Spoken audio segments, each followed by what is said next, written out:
गोदावरी नदी के तट पर महात्मा वेदधर्म जी का आश्रम था। उनके आश्रम में अलग अलग स्थानों से वेद अध्ययन करने के लिए विद्यार्थी आते थे। उनके शिष्यों में संदीपक नाम का अत्यंत बुद्धिमान शिष्य था। वह गुरुभक्त भी था। वेदों का अभ्यास पूर्ण होने पर उन्होंने अपने सभी शिष्यों को बुलाया और कहा कि मेरे प्रिय शिष्यों, तुम सभी गुरुभक्त हो, इसमें कोई संदेह नहीं है। मुझसे जितना हो सका उतना ज्ञान तुम सबको मैंने दिया है।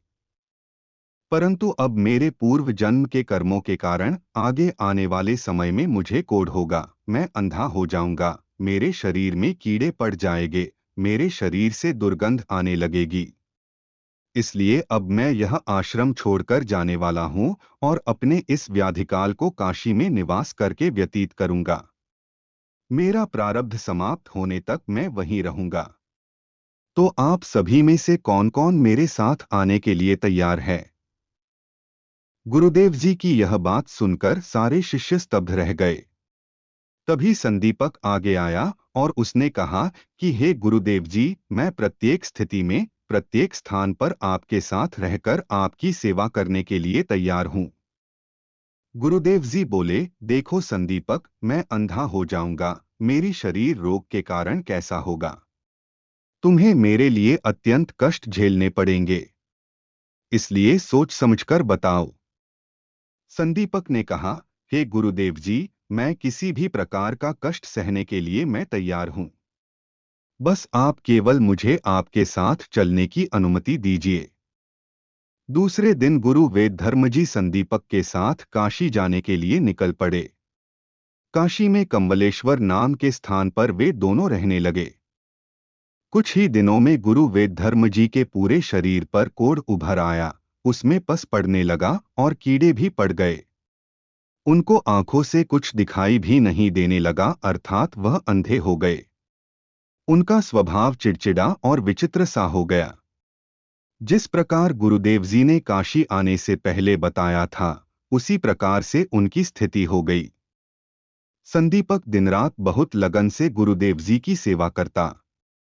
उनको स्नान करवाना, शरीर पर हुए जख्मों को साफ करना, उन पर औषधि लगाना, कपड़े पहनाना, भोजन करवाना, यह सब वह करता था।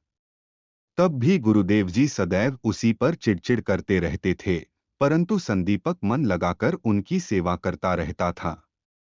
उसके मन में गुरुदेव जी के प्रति कभी कोई अनुचित प्रतिक्रिया नहीं आती थी। ये सारी सेवाएं करते करते संदीपक की सारी वासनाएं अर्थात इच्छाएं नष्ट हो गई। उसकी बुद्धि में एक अलौकिक ज्ञान का प्रकाश फैल गया। वह कहने लगा, अपने मनानुसार साधना करोगे तो कुछ भी हाथ नहीं लगेगा। गुरुदेव जी की बताई राह पर चलोगे तो जीवन में कहीं नहीं भटकोगे।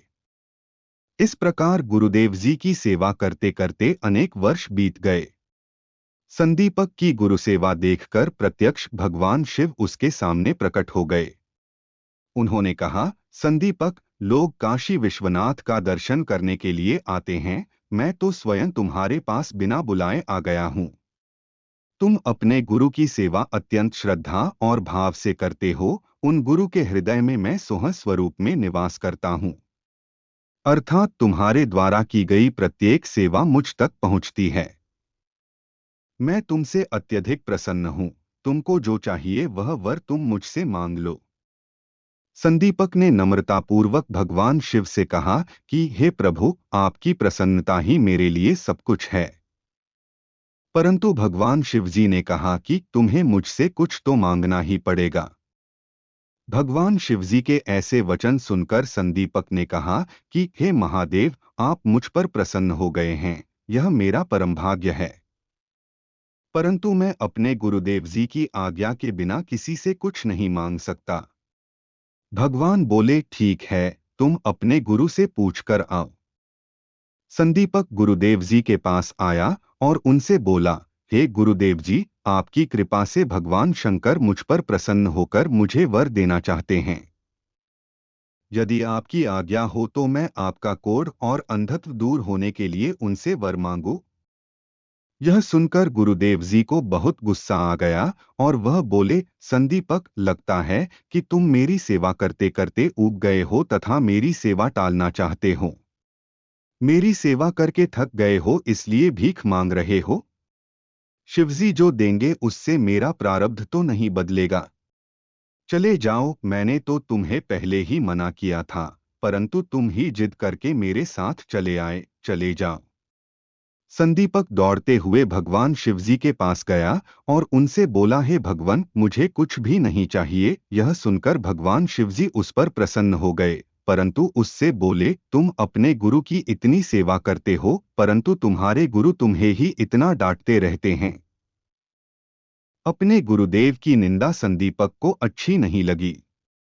वह बोला, केवल गुरु कृपा से ही शिष्य का भला होता है, और उस स्थान को छोड़कर वह गुरुदेव की सेवा करने के लिए चला गया।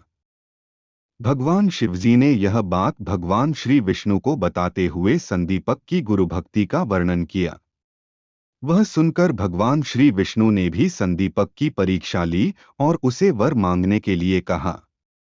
संदीपक ने उनके चरण पकड़कर कहा, हे त्रिभुवन के अधिपति, गुरु कृपा से ही मुझे आपके दर्शन हुए हैं।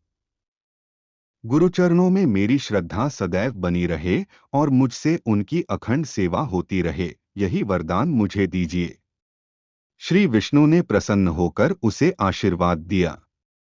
जब महात्मा वेदधर्म जी को यह बात पता चली तब वह अति प्रसन्न हो गए। उन्होंने संदीपक को गले से लगाया और आशीर्वाद देकर कहा, वत्स, तुम ही मेरे सर्वश्रेष्ठ शिष्य हो। तुम्हें सारी सिद्धियां प्राप्त होंगी। रिद्धि सिद्धि तुम्हारे हृदय में निवास करेंगी। संदीपक ने कहा, गुरुवर, आपके चरणों में ही मेरी रिद्धि सिद्धि हैं। आप केवल मुझे निरंतर आनंदावस्था में रहने का आशीर्वाद दीजिए। उसी समय महात्मा वेदधर्म जी का कोढ़ नष्ट हो गया। उनका शरीर पहले की तरह से कांतिमान हो गया। गुरुदेव ने अपने इस प्रिय शिष्य के सत्व की परीक्षा लेकर उसे ब्रह्म विद्या का विशाल खजाना समर्पित किया।